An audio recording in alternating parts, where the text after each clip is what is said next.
আসসালামু আলাইকুম। ওয়া আলাইকুম আসসালাম। নাহমাদু আনসাল্লি আলা রাসূলিল কারীম। আম্মা বাদ। আউযু বিল্লাহি মিনাশ শাইতানির রাজীম। বিসমিল্লাহির রহমানির রহিম।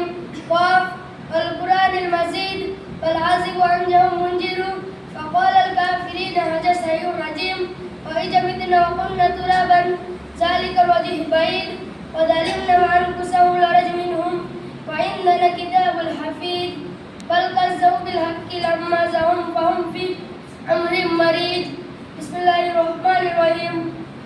ছোট বড় ভাই সকল, আপনাদের সামনে আমি কিছু বক্তব্য দিয়ে শোনাচ্ছি। বক্তব্যের বিষয় মানব দানব সম্রাট সুলাইমান আলাইহিস সালাম।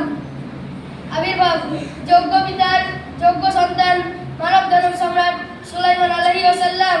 সুলিত কণ্ঠে দাউদ আলাইহিস সালামের প্রাণিত অধিকারী মানে দাউদ আলাইহিস সালাম, যার বলার সুর ছিল অনেক সুন্দর। তিনি যখন কোরআন পড়তেন তখন তার কোরআনের সুর থেকে সবাই মুগ্ধ হয়ে যেত। সুলাইমান আলাইহিস সালামের পিতার ন্যায় বাদশাহী ও নবুয়ত লাভ উভয় তিনি লাভ করেন। মানে দাউদ আলাইহিস সালাম যেমন নবী ছিলেন, সুলাইমান আলাইহিস সালাম তার ছেলে, তিনিও নবী ছিলেন। এবং তার পিতা যেমন রাজা ছিলেন, সম্রাট ছিলেন, তিনিও সম্রাট ছিলেন। তিনি হযরত মুহাম্মদ সাল্লাল্লাহু আলাইহি ওয়াসাল্লামের 1546 বছর আগে তিনি জন্মগ্রহণ করেন। বালক সুলাইমান আলাইহিস সালামের সূক্ষ্ম বিচার। বাল্যকাল থেকেই তিনি ছিলেন অনেক বুদ্ধিমান এবং সুচিন্তিত। তার অপূর্ব সূক্ষ্ম বিচার অধিকারী। একবার পিতা দাউদ আলাইহিস সালাম শাহী দরবারে দুজন লোক এলো এবং তাদের মধ্যে এক ব্যক্তি ভেড়ার পালে, অপর ব্যক্তি জমির ফসল নষ্ট হয়ে গেছে, তার জন্য তার ক্ষতিপূরণ স্বরূপ ভেড়াগুলি তার আদেশ দেওয়া হলো।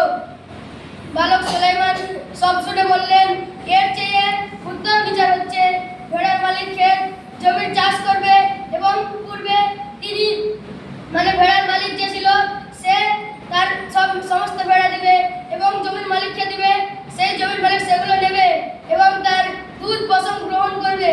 আর তার জমির ফসল যেগুলো নষ্ট হয়ে গেছে সেগুলো তাকে তার ক্ষতিপূরণ দিতে হবে। একবার দুজন নারী শিশুকে নিয়ে পুত্র সহ জঙ্গলের দিকে যাচ্ছিলেন। সেখানে একজন পুত্রকে বাঘ এসে খেয়ে ফেলে। তারপর জীবিত পুত্রকে নিয়ে দুজনে মিলে কান্নাকাটি করতে লাগে। তারা খুব কান্নাকাটি করতে লাগলো এবং তারা গিয়ে সুলাইমান আলাইহিস সালামের পিতার কাছে, দাউদ আলাইহিস সালামের কাছে গিয়ে তারা বিচার চাইলো। তার মধ্যে যে নারীটি খুব কান্নাকাটি করছিল, দাউদ আলাইহিস সালাম তাকেই দিতে চাইছিল, কিন্তু সে কথাগুলি দাঁড়িয়ে শুনলো এবং বলল, এর চেয়ে উত্তম বিচার আমি করছি। বিচার আমি তরবারি দিয়ে এই শিশুটিকে কেটে দেব। এবং একজন এই কথা শুনে চুপচাপ রয়ে গেল এবং দ্বিতীয়জন কাঁদতে কাঁদতে তার বুক ফাটা কান্না করতে লাগলো এবং বলল, ও বাচ্চাধন, ওকে না মেরে বরং আমাকে দিয়ে দাও। এবং বুঝতে পারলো যে প্রকৃত মা কে, সেই শিশুটি বাদশাহী ও নবুয়ত লাভ। আল্লাহ তাআলা দাউদ আলাইহিস সালামের নিকট পাঠালেন ওহী এবং তার পুত্রকে 60টি প্রশ্ন করতে বলল। তার মধ্যে সে যদি সেই উত্তরগুলো দিতে পারে তাহলে ঠিক উত্তর দিল। তারপরে যখন দাউদ আলাইহিস সালাম ইন্তেকাল হলো, তার সিংহাসন, সে যেমন রাজা ছিলেন সেও রাজা হলো। তার সিংহাসনে বসলেন সুলাইমান আলাইহিস সালাম, সিংহাসনের অধিকারী হলেন এবং তিনি নবুয়ত লাভ গ্রহণ করলেন। সুলাইমান আলাইহিস সালামের মুজিজা। নাম্বার 1, কীট পতঙ্গ, পশু পক্ষী বলি আল্লাহ তাআলা সুলাইমান আলাইহিস সালামকে দান করেছিলেন এবং ফলে তিনি সবার ভাষা বুঝতে পারতেন। কীট পতঙ্গ, পশু পাখি, মশা মাছি তাদের সবারই কথা বুঝতে পারত। নাম্বার 2, বায়ুর বশতা, মানে বায়ুকে নিজের হাতে বশ করা। আল্লাহ তাআলা তার জন্য বায়ু তার হাতে বশ করে দিলেন। বাতাসকে আদেশ করা মাত্রই তাকে গন্তব্যস্থলে নিয়ে চলে যেত। গন্তব্যস্থল মানে সে যেখানে থাকে।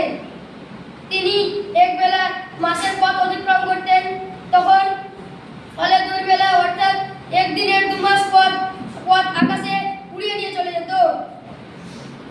নাম্বার 3, জিন বশতা। আল্লাহ তাআলা তার হাতে সমস্ত জিনকে বশ করে দিয়েছিলেন, তার অধীনে করে দিয়েছিলেন।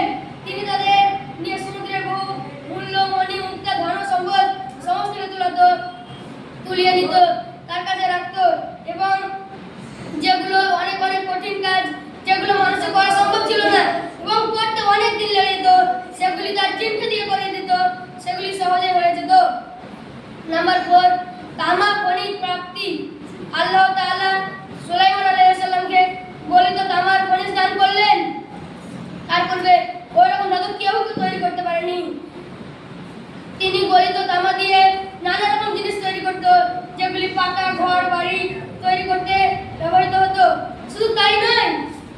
এছাড়াও তাকে আল্লাহ দান করেছিলেন বিপুল তার ধন সম্পদ।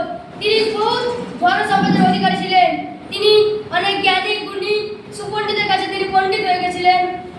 তিনি বাদশাহী লাভ করেছিলেন যা কাউকে আল্লাহ দান করেননি। পিঁপড়ের রাজ্যে সুলাইমান আলাইহিস সালাম একবার তিনি বিশাল সৈন্য সামন্ত নিয়ে পিঁপড়ের রাজ্যে উপস্থিত হলেন। সেটা ছিল পিপীলিকার রাজ্য। সুলাইমান আলাইহিস সালাম একজন শব্দ শুনে সেই পিঁপড়ের রাজা যে ছিল সে তাদের সমস্ত প্রজাকে বলে দিল যে সব পিঁপড়েকে নিজের বাসায় প্রবেশ করতে বলো, নইলে সুলাইমান আলাইহিস সালাম এবং তার লোকরা এসে সমস্ত পিঁপড়েকে তার পাত তলে পিষ্ট করে ফেলে দেবে। পিঁপড়ের রাজ্যের অতিথ্য গ্রহণ। আলোচনা শেষে পিঁপড়ের রাজা সুলাইমান আলাইহিস সালামকে সদলে শাহী তথা গ্রহণ করলেন, তার অনুরোধ করলেন। পিঁপড়েরা সুলাইমান আলাইহিস সালামকে তাদের রাজ্যে যেতে অনুরোধ করলেন। সুলাইমান আলাইহিস সালাম সদল বলে তাদের রাজ্যে হাজির প্রবেশ করলেন। দেখলেন দস্তরখানায় একটু টিকটি ফড়িং মানে ঘাস ফড়িং যে ছোট ফড়িং, সেই ছোট ফড়িংয়ের একটু টুকরো তাদের দস্তরখানায় বিছানো আছে। সেটা দেখে সুলাইমান অবাক হয়ে গেলেন। ভাবলেন যে আমরা এতগুলো লোক, তার মধ্যে এইটুকু টিকটি ফড়িংয়ের মাংস কি করে আমাদের হবে। তখন পিঁপড়ের রাজা বললেন বিসমিল্লাহ বলে খেতে শুরু করুন। তারা তখন সবাই মিলে বিসমিল্লাহ বলে খেতে শুরু করলেন। তখন সবারই খাওয়া হয়ে গেল, কিন্তু ওইটুকু টিকটি ফড়িংয়ের অংশ তখনও শেষ হয়নি। তাই সুলাইমান আলাইহিস সালাম বুঝতে পারলেন যে আল্লাহর বরকতে একটু জিনিস সমস্ত লোকেরই খাওয়া হয়ে যাবে। হুদুদ পাখির সংবাদ। সুলাইমান আলাইহিস সালাম হুদুদ পাখিকে মাধ্যমে সংবাদ আদান প্রদান করতেন। সংবাদ মানে চিঠি, এখনকার ব্যবহৃত হয় চিঠি বলে। তখন সুলাইমান আলাইহিস সালাম হুদুদ পাখি দিয়ে এক জায়গা থেকে অন্য জায়গা আদান প্রদান করতেন চিঠিকে। হঠাৎ তিনি হুদুদ পাখিকে দেখতে পেলেন না।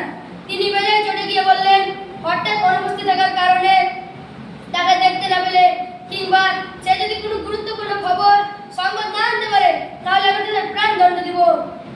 যাই হোক, খানিকক্ষণ বাদে হুদুদ পাখি প্রবেশ করলেন এবং বললেন, দক্ষিণ আরবের ইয়ামিন দেশের সারা নামে একটি জাতি তার এক রানীকে রাজত্ব করতে দেখলেন। তার নাম হলো বিলকিস বেগম। তার কাছে সুবিশালী এক রাজ সিংহাসন আছে। তিনি সূর্যের উপাসক। আমরা যেমন আল্লাহর উপাসক, তিনি সূর্যের উপাসক ছিলেন। তিনি সূর্যকে তার আলো প্রভু বলে মানতেন। তাই সুলাইমান আলাইহিস সালাম বললেন, তুমি আল্লাহর উপাসক হও, বিলকিসের পত্র প্রেরণ। সুলাইমান আলাইহিস সালাম লিখলেন, ইহা সুলাইমান আলাইহিস সালামের তরফ হতে। বিসমিল্লাহির রহমানির রহিম। সূর্যের পূজা ত্যাগ করে তুমি আল্লাহর উপাসক হও আর আমার বিদ্যুচারণ করবেন না, কারণ এবং অনুগত হয়ে আমার নিকট উপস্থিত হন। নিমিষে মধ্যে হুদুদ পাখি তার পত্র নিয়ে বিলকিসের কাছে চলে গেল। বিলকিস উপটুকন প্রেরণ। চিঠি পেয়ে বিলকিস বেগম উজির নাজির সেনাপতি সবাইকে সলা পরামর্শ করার জন্য ডাকলেন। উজির নাজির তার সেনাপতি ছিলেন। তার মধ্যে